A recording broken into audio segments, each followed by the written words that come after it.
Alright, so starting a sourdough starter part 2. This is 24 hours later. The starter has been sitting at room temperature for exactly 24 hours. Now, I started it out, part 1, using this container here. The same container I used when I first made my starter back in about 9 months ago with the birth of my most recent daughter.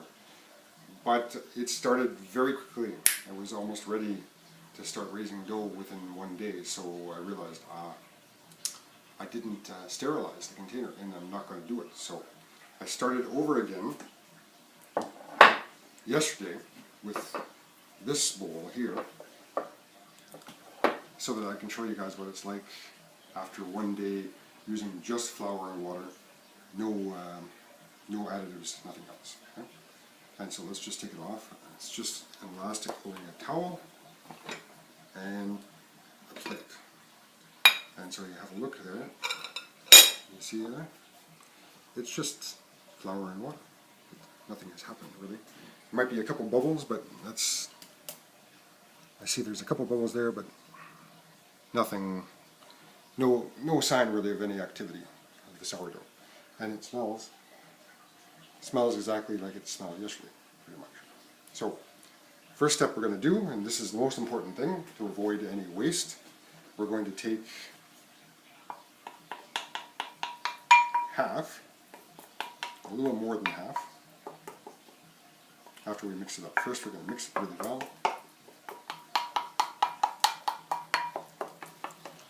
And we're going to take a little bit more than half, and we're going to put this somewhere else. Some people throw it in the garbage. I save it up for a special sour loaf of bread.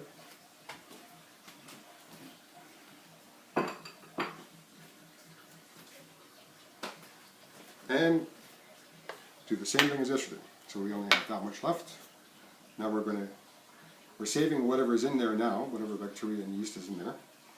And we're going to put in some water. 30 grams of water, about 5-6 teaspoons.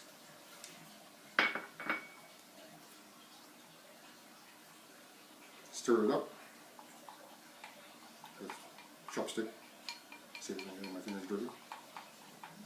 You see there's a few bubbles here. You see those bubbles? That could be a sign that some yeast is becoming active. It's also getting quite cloudy, which is also another possible sign that yeast is becoming active in here. Yeast, as I said last time, it's in the air, it's on the flour, it's on your hand. You're just giving it a good environment to grow. Right? Here, so I'm going to add in 10 grams of rye, or about 3 teaspoons.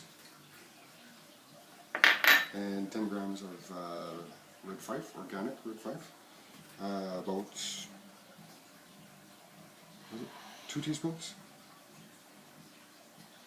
I'd use organic rye, but I've run out of organic rye, so. The rye is important because it gives the yeast and the bacteria that you're trying to encourage, it gives them exactly the kind of environment that they want.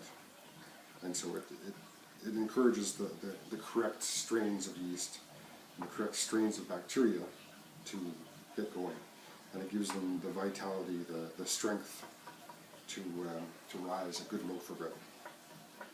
And once this starter is going, we'll rise a loaf of bread in about 4 or 5, maybe 6 hours. And we'll be ready to bake at that point. Anyway, you can see it's a little bit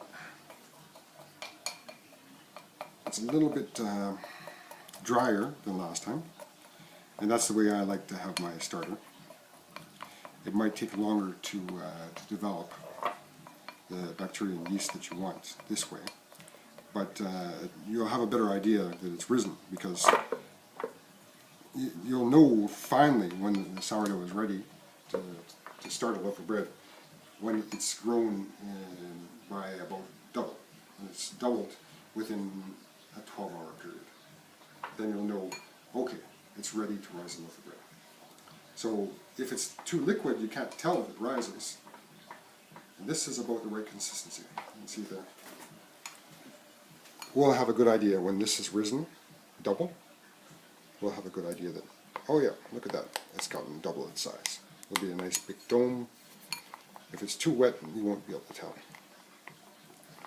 And that's it. So I'm going to just tidy it up a little bit so it doesn't get all gunky and dry.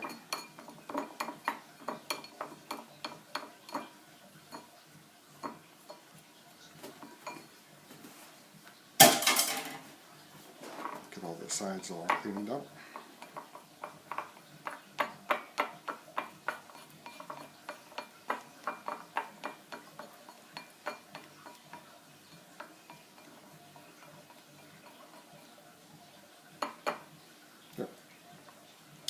So this is going to sit for 24 hours, or maybe a little bit longer because of my schedule.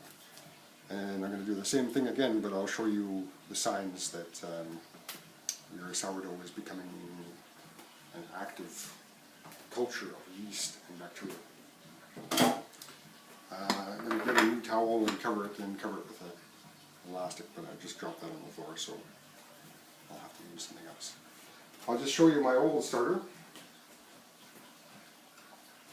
With all these stacked spoons and stuff on it. I don't want to contaminate that one, so I've taken that half that I took out at the beginning and I'm putting it in here because I don't like wasting anything, and I love sourdough.